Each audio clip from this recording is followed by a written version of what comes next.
Hola amigos, muy buenas tardes. Mi nombre es Alejandro Velasco, delegado Nuevo León del Comité Nacional Provida. Bienvenidos a esta séptimo live de esta semana de la apreciación de la fertilidad. Estamos muy contentos porque hemos tenido grandes frutos en esta semana. Esperamos que todas las charlas que hemos tenido con expertos hayan sido de gran ayuda para ustedes, para su salud, para su matrimonio, para su familia. Bueno, el día de hoy vamos a cerrar con una charla sobre la encíclica Humane Vitae. El padre Roberto Funes, Cruzado de Cristo Rey, nos hará el favor de compartirnos sobre esta encíclica. El padre Roberto Funes Díaz, Cruzado de Cristo Rey, es párroco en la Sagrada Familia en la Arquidiócesis de México. También es capellán de la campaña nacional de 40 días por la vida y actualmente también es uno de los capellanes COVID en la Ciudad de México. Bueno, pues el padre Roberto Funes nos hablará sobre esta encíclica Humane Vitae que redactó San Pablo VI en 1968, publicada el 25 de julio de ese año. Es por eso que esta semana inició el 25 de julio. Y pues bueno, nos trae todas estas, o abre este abanico de enseñanzas del magisterio de la iglesia sobre la sexualidad humana, paternidad responsable, etcétera. Bueno, padre, pues bienvenido. Gracias por compartir con nosotros y pues adelante. Hola amigos, soy el padre Roberto Funes y vamos a hablar un poco acerca de la Humane Vitae. Voy a comenzar hablando un poco del contexto en el que fue escrita esta encíclica para que nosotros podamos comprender mejor a qué responde. No hay ningún libro, ningún texto que se escriba sin un objetivo y respondiendo a algo. La encíclica Humane Vitae responde a un contexto en el que tenemos que ubicarnos para comprenderla mejor. Efectivamente, el tiempo en el que fue escrita está rodeada por una tendencia mundial que viene a partir del fin de la guerra mundial. Terminando la guerra mundial, hay ciertas situaciones en la cultura que van dando paso a lo que va a catalizarse, va a concretarse en el mayo de 1968, la llamada revolución sexual, así como la, eh, la revolución francesa en siglos anteriores había sido como un detonante a nivel mundial de una manera de pensar las cosas y de vivir. También en mayo del 68 se realizó un evento en Francia que le dio un impacto cultural a todo el mundo, que tuvo un impacto grande en la cultura de la humanidad prácticamente completa. ¿Qué ocurrió hacia estas fechas en mayo del 68? Pues bueno, hay que decir que en esta época hubo pues una revuelta que quería reivindicar más las libertades en la esfera privada, especialmente en el campo de la conducta moral. Hubo unos estudiantes en la periferia de Francia, de la Universidad de Nanterre, que hicieron una manifestación de protesta porque se les impedía a los hombres pernoctar en los lugares en los que dormían sus compañeros universitarios. Y junto con otro tipo de consignas, esta oleada de protestas, que era de una universidad no muy relevante, vino a tener el respaldo de una gran cantidad de obreros en Francia, de tal manera que llegó a hacerse una huelga generalizada que capturó, digamos, o que detuvo la actividad de 10 millones de obreros. En aquella época, digamos así, una paralización sin precedentes que le daba la razón a estos estudiantes franceses que acabaron llegando a el centro de París queriendo transformar las ideas y los valores morales que estaban en boga, y ellos entraron por el Arco del Triunfo cantando el himno de la Internacional Socialista, evidentemente promovidos por una mentalidad de izquierda en la que se juntaban en sus demandas pues derechos civiles, actitud en contra de la guerra nuclear, actitudes pacifistas también, pero revolución sexual, antibelicismo y sobre todo, y la gran consigna era la nueva moral y la nueva sexualidad, que se añaden a perspectivas como el feminismo, la ecología, la lucha contra el racismo, y en esta mezcla de ideas y de pretensiones, el espíritu de mayo de 1968 tuvo un eco internacional porque se convirtió como en una fuente de referencia sobre lo que la juventud estaba pidiendo en ese momento, contrastando con el modelo educativo que tenía la sociedad al salir de la guerra mundial. El contexto también en el que estamos es con la guerra de Vietnam, estamos hablando del inicio de la Guerra Fría, estamos hablando de una situación en la que los movimientos de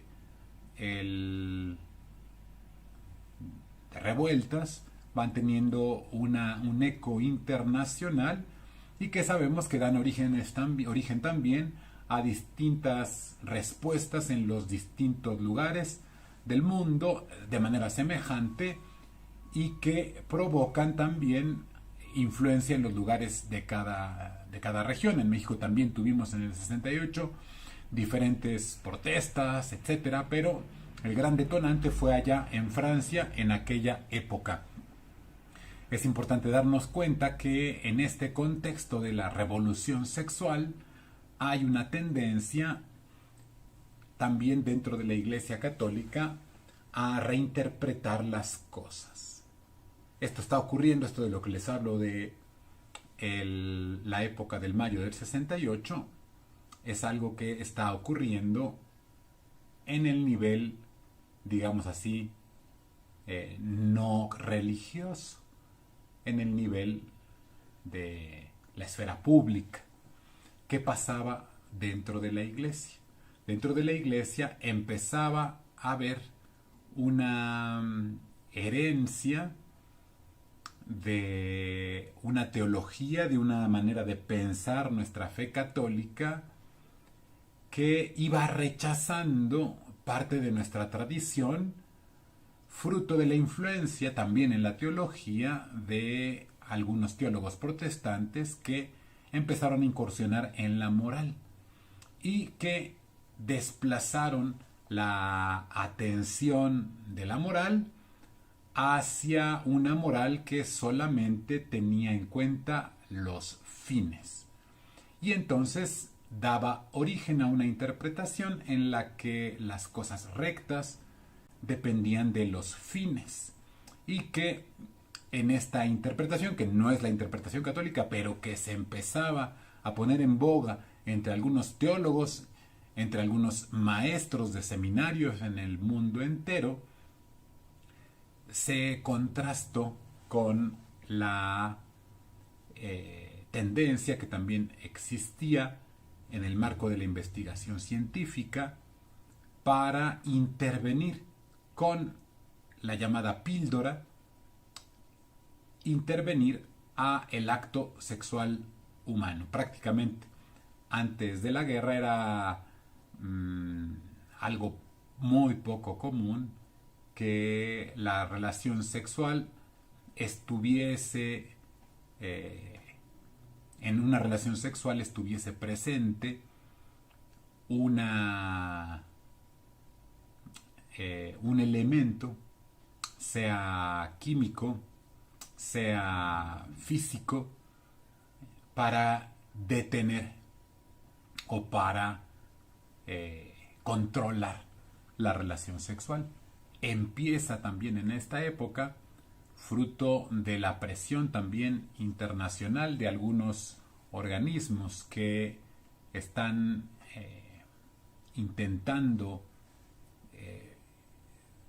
promover el aborto, la investigación para poder controlar la fecundación femenina.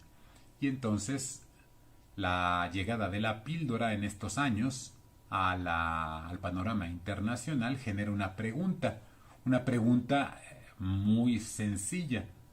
¿Es correcto o no es correcto que nosotros, que somos creyentes, encontremos esta revolución sexual y nos dejemos llevar por ella también dentro del matrimonio, con esto que ahora se está promoviendo en ese ambiente de revolución sexual en el que todo está, digamos, en cierta manera abierto y permitido?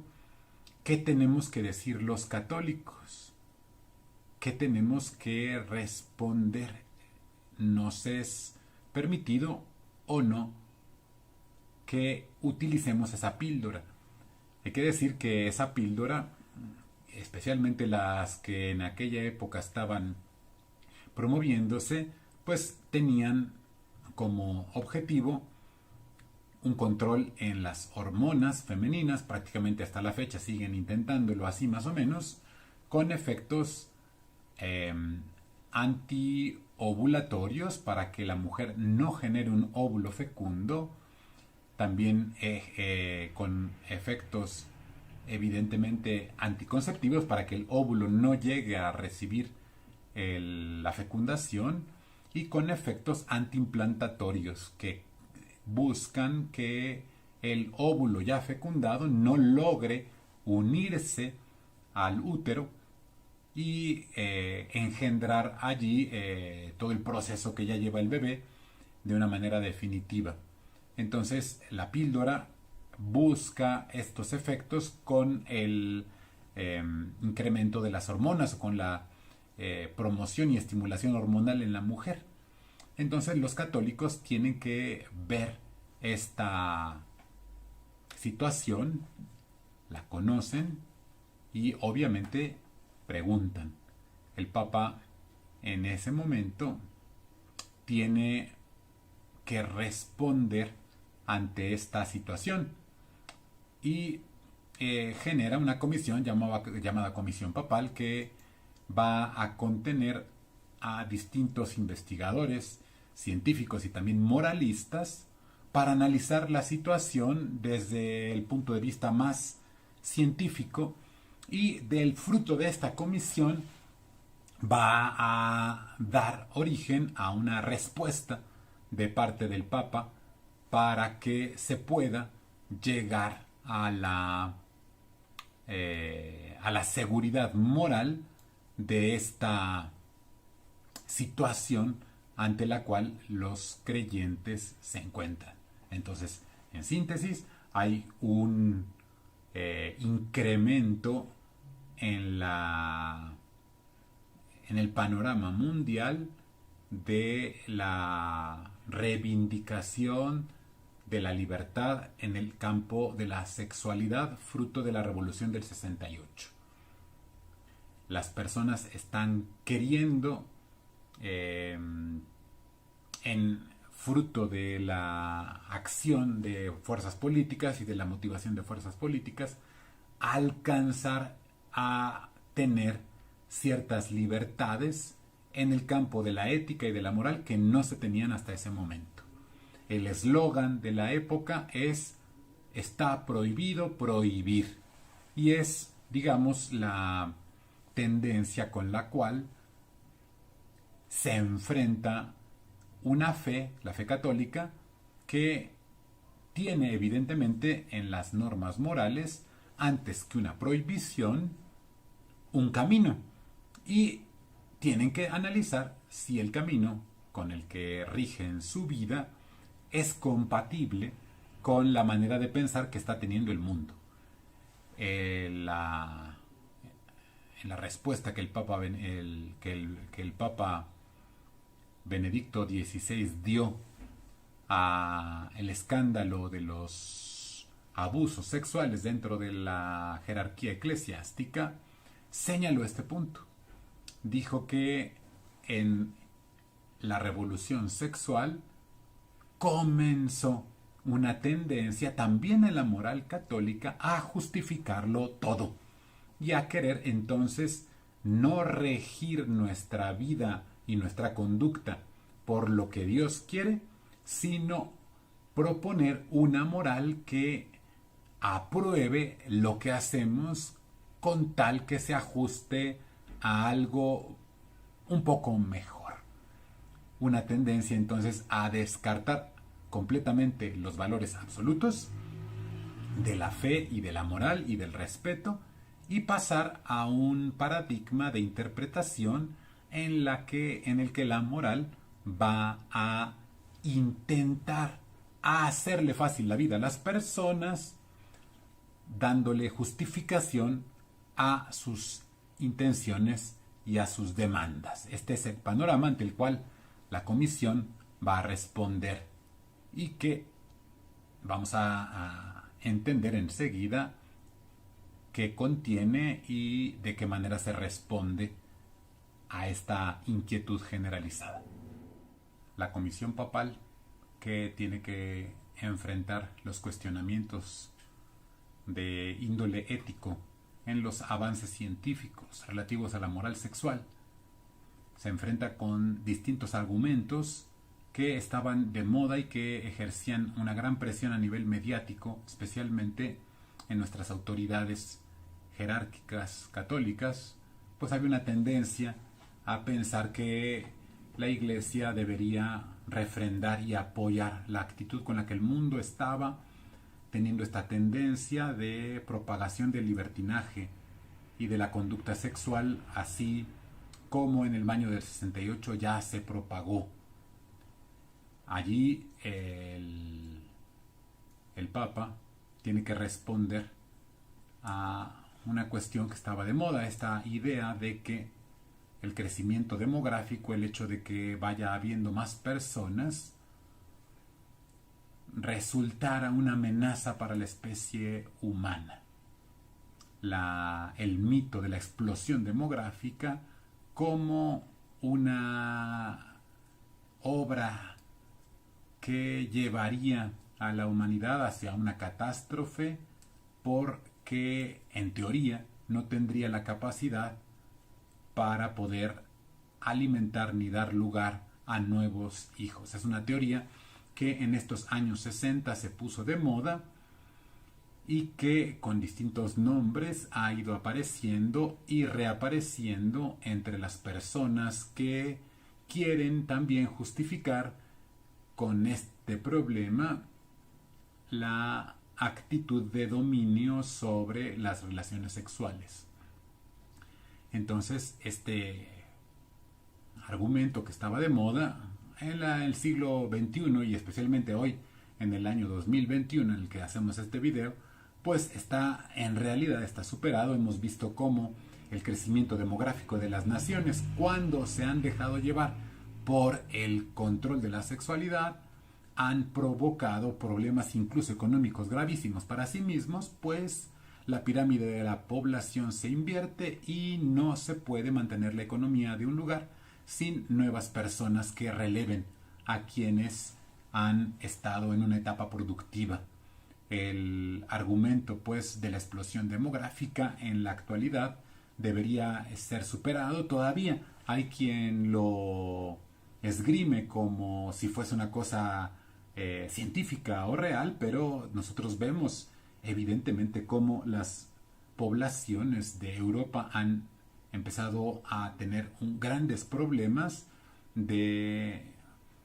precisamente de disminución en su población, derivado de continuar con esa actitud que empezó en los años 60 de querer dominar y disminuir la cantidad de hijos en la población mundial. Pero en los años 60 la Comisión Pontificia tenía que enfrentarlo Y al enfrentar ese argumento, pues se cuestionaba entonces la posibilidad de que se disminuyera la cantidad de hijos en el matrimonio, de que para lograrlo se emplearan los métodos anticonceptivos y que se hiciera incluso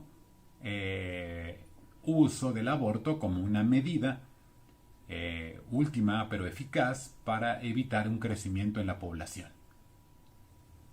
En el fondo, lo que se buscaba es lograr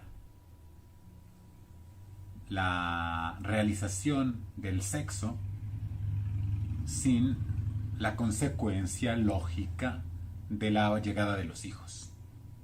Y entonces se podía resumir esta crisis del 68 a la que la Comisión tiene que responder como sexo sí, hijos no. En realidad es una cosa muy actual. Todavía la tendencia de muchas personas viene a ser esta. Y en realidad se ha instalado en la mente de muchas personas esta mentalidad que empezó en esos años.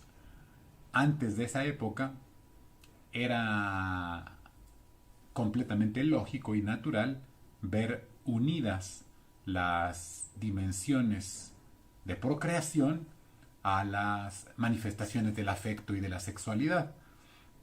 Pero la llegada de la píldora genera esta crisis, este cuestionamiento mundial, y el Papa, con esta comisión, recuerda el gravísimo deber que tiene la persona humana de continuar la vida en el mundo. El Papa Pablo VI, escuchando el informe, genera la Humane Vitae como el documento que responde a estos cuestionamientos. Y el nombre de la encíclica es, en latín, Humane Vitae Tradendia, o sea, la transmisión de la vida humana. Y se refiere al deber que tenemos de transmitir la vida humana. Y entonces un deber que se refiere a una misión.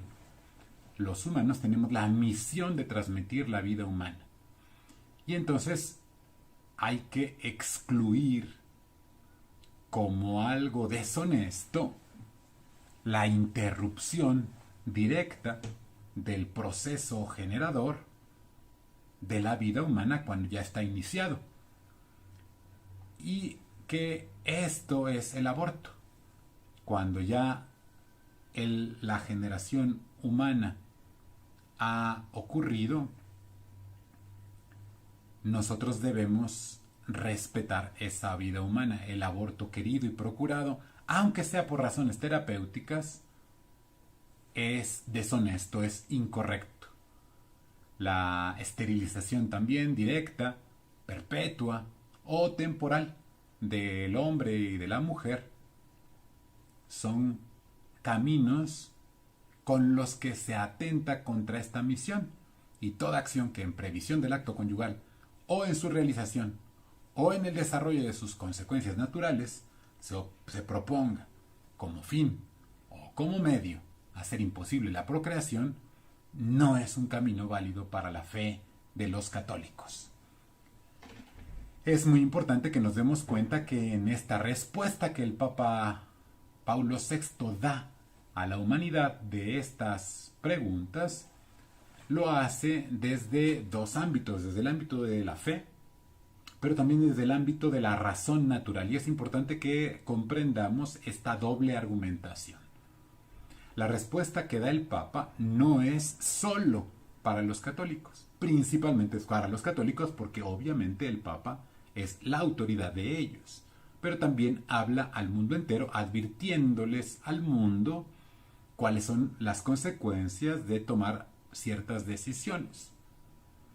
Entonces, en la época se atacó muchísimo al Papa Pablo VI y sufrió muchísimo por esta intervención, porque los medios de comunicación y el mundo entero empezaron a hablar de que la Iglesia no tenía derecho a entrar a hablar de lo que ocurre dentro de una alcoba, y mucho menos un sacerdote o el Papa, que no tiene una esposa no puede comprender el mundo de los casados y las dificultades que tienen y las luchas que van a dar, y por lo tanto no tiene derecho a hablar sobre ese tema. Fue atacadísimo el Papa Pablo VI cuando nos iluminó con estas verdades. Pero no ocurrió esto sino para que se cumplieran las escrituras. Nos dijo el Señor: si esto hacen con el leño verde, ¿qué no harán con el seco?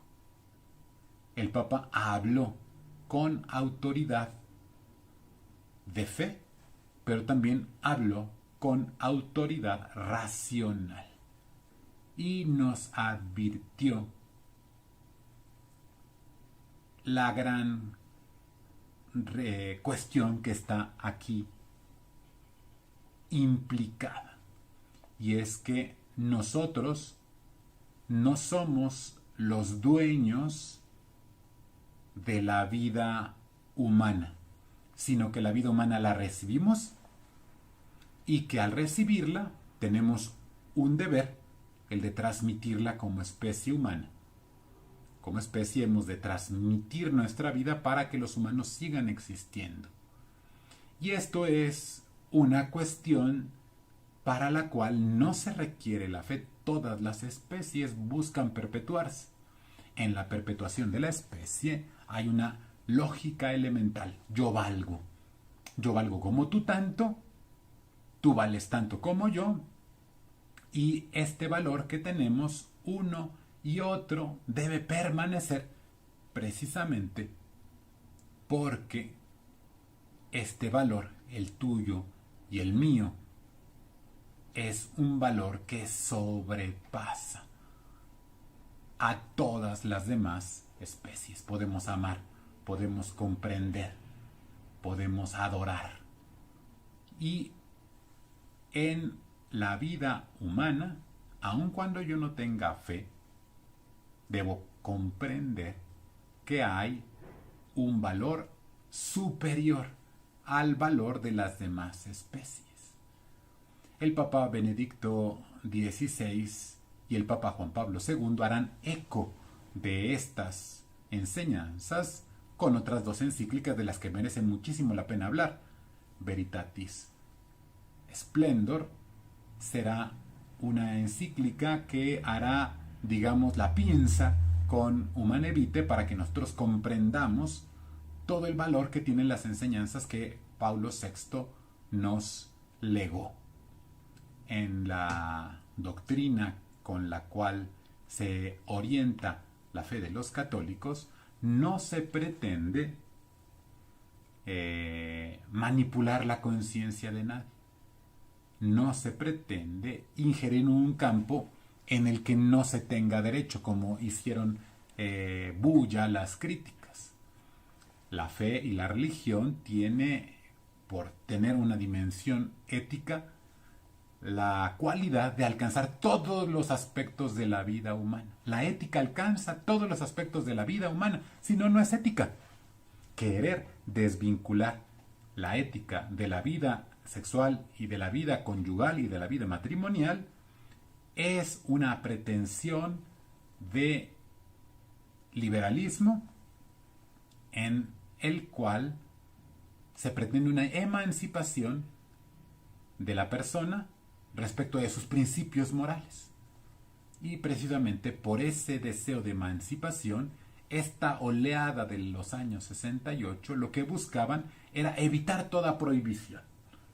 Y evidentemente, al querer evitar toda prohibición, querer entonces admitir solo como guía mi antojo y mi deseo, llevado al terreno de la fecundación y de la vida conyugal, para poder vivir en el ámbito de la sexualidad matrimonial solamente por el gozo que esto representa y no por la responsabilidad que ello significa.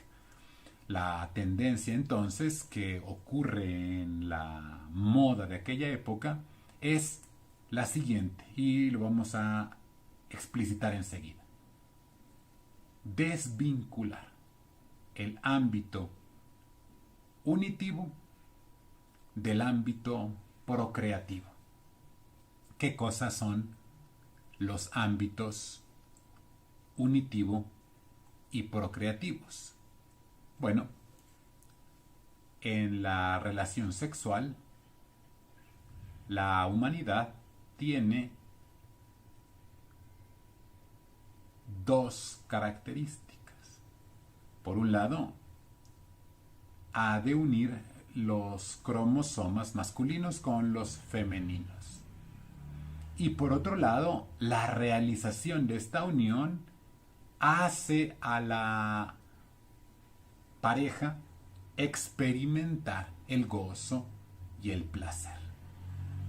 Pero el gozo y el placer que están dentro del acto sexual están orientados hacia un fin. Y ese fin es la procreación. ¿Por qué? Porque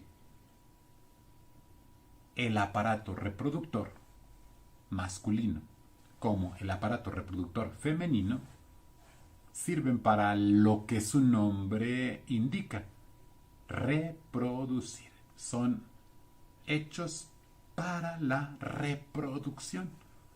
Cuando un aparato reproductor no se orienta a reproducir, no podemos pensar que está cumpliendo con el fin para el cual fue hecho.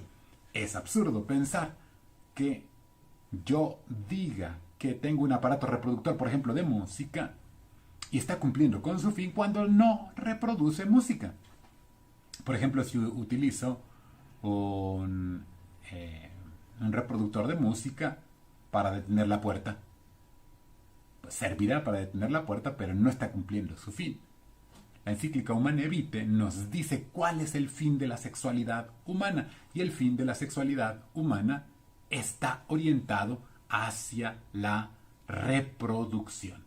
Y precisamente esta tendencia que había en la moral mundial a pensar que ahora debemos permitir toda conducta sexual como correcta, lo que buscaba, especialmente a través de la píldora, era separar este aspecto reproductivo del aspecto unitivo, en el cual la persona experimenta un gozo, una atracción, un placer.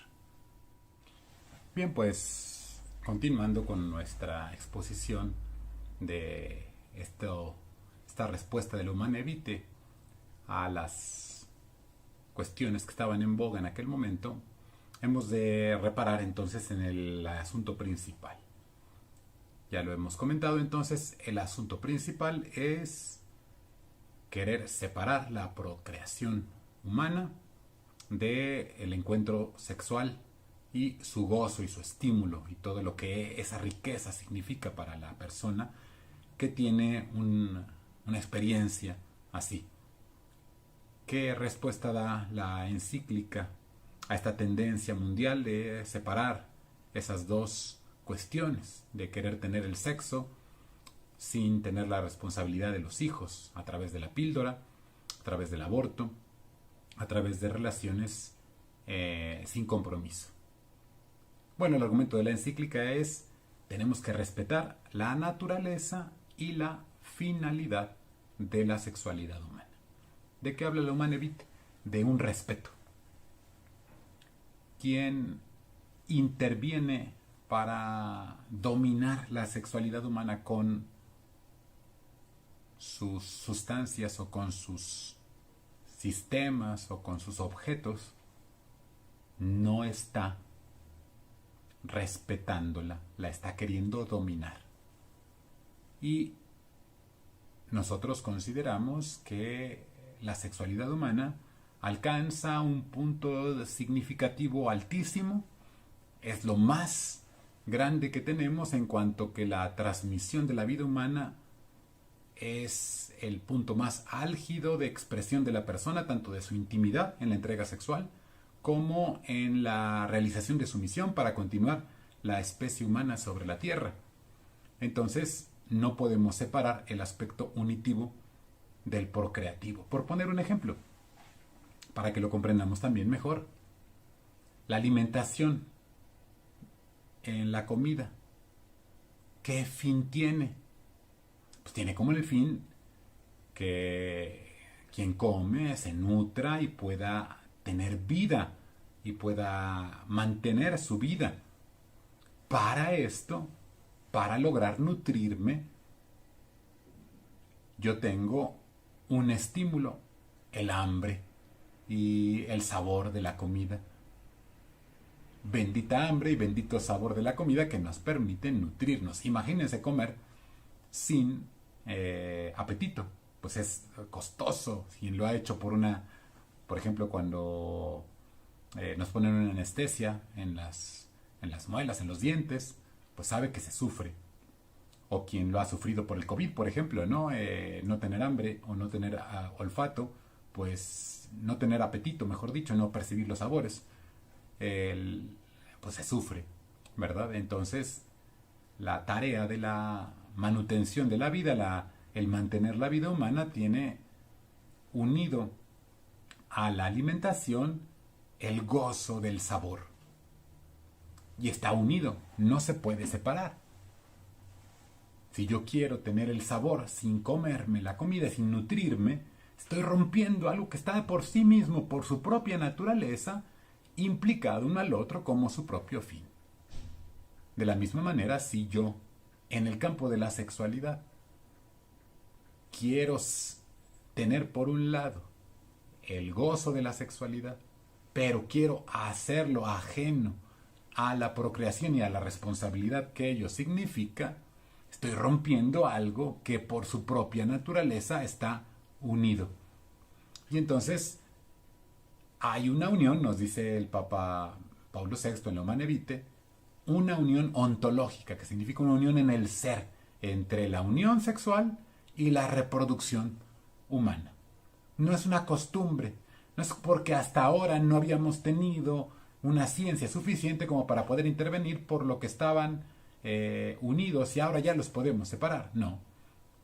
Es en su constitución y en su identidad en lo cual la sexualidad humana une estos dos ámbitos, la esfera de lo unitivo, de lo gozoso del encuentro sexual y lo procreativo, el efecto, la finalidad de que nuestra especie se mantenga.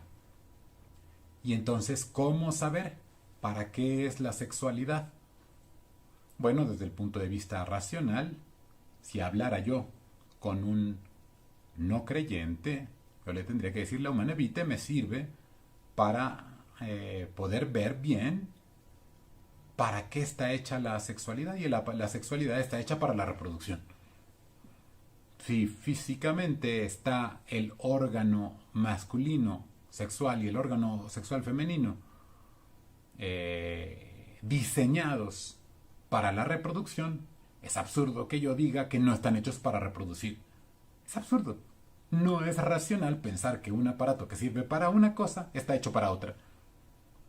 De manera creyente, si ya no estoy hablando con alguien que tiene fe, le digo: la Humane Vitae me permite responder a la pregunta: ¿para qué hizo Dios la sexualidad? Dios la hizo para que nosotros pudiéramos ejercitar la misión de transmitir la vida humana. Es una responsabilidad que tenemos ante Él. No basta entonces, para responderle a Él, tener una buena intención general de querer tener hijos en general o de tener alguno. Necesitamos criterios precisos para cada acción sexual que esté bien comprendida. Y entonces tenemos que percibir que el acto sexual no es una cosa que se deba dar fuera de un contexto correcto.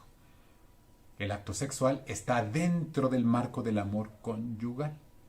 Y esto nos lo explica también el Papa. Debe ser un amor que tiene que tener las características de ser total, fiel, exclusivo y fecundo. Total, porque no se puede dar lo más íntimo del yo sin fallarle al otro, sin aceptar todo del otro, incluso su paternidad y su maternidad. No es un amor total el que niega la posibilidad de que seas mamá o que niega la posibilidad de que seas papá. No es una aceptación del tú. Es un uso del otro para mi estímulo, para mi gozo momentáneo. El amor conyugal, en la totalidad de la expresión, da origen al matrimonio católico. Y obviamente puede haber matrimonio católico donde está esta totalidad del amor. Y ha de ser también fiel. Fiel con todas las consecuencias que esto significa. Fidelidad no solamente quiere decir un momento de estar contigo. Quiere decir buscarte siempre. Quiere decir aceptarte siempre. Quiere decir ser coherente con el sí total que te doy y constantemente estar referido a ti. Eso es fidelidad. Además, es un amor exclusivo que quita del horizonte de la satisfacción personal la compañía de alguien que no sea mi consorte.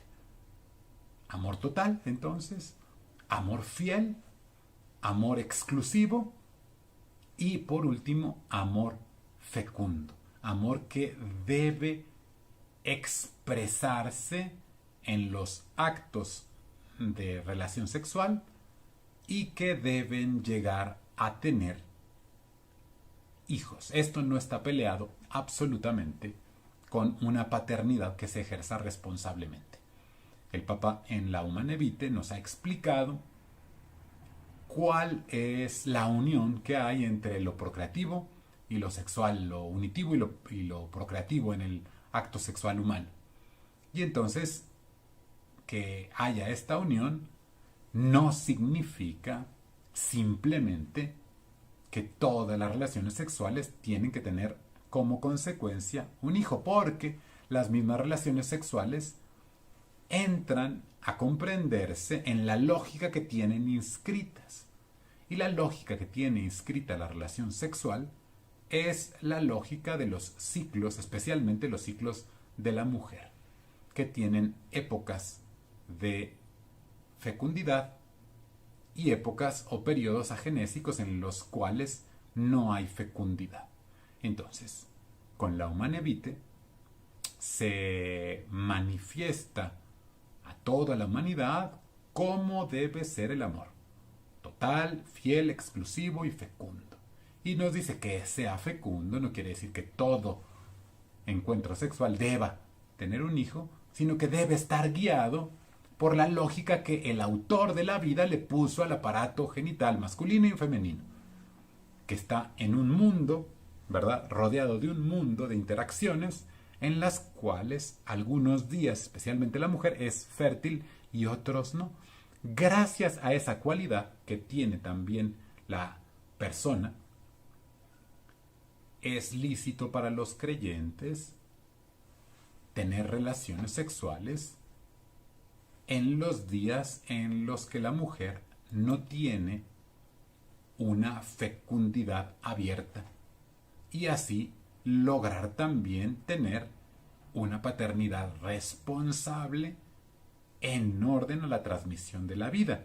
Atención, para los católicos el matrimonio es el camino para dar la vida y no se puede querer el matrimonio sin querer dar la vida. Tiene ese fin. Rechazar ese fin provoca que mi matrimonio no sea tal.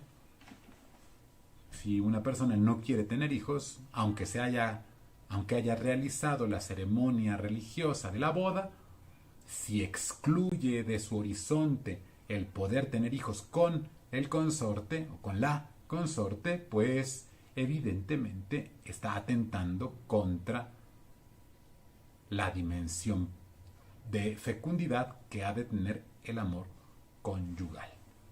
Quiero volver pues entonces a comprender esta afirmación que hicimos hace un momento del texto de la Humane Vitae y en el que se expresa que es deshonesto, 1, la interrupción del proceso generador.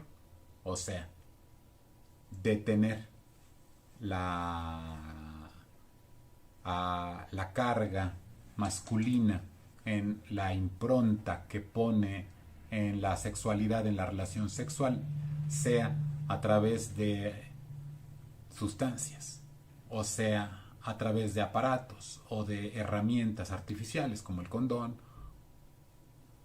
pues es incorrecto. Nos dice el Papa, no se puede interrumpir el proceso generador ya iniciado, el aborto que se procura cuando ya ocurrió la fecundación, no se puede querer nunca directamente ni procurarse, aún por razones terapéuticas. Hay que salvar siempre la vida de los dos y hay que hacer todo lo posible por lograrlo, porque tanto una vida como la otra valen y no tengo yo derecho a elegir una sobre de otra.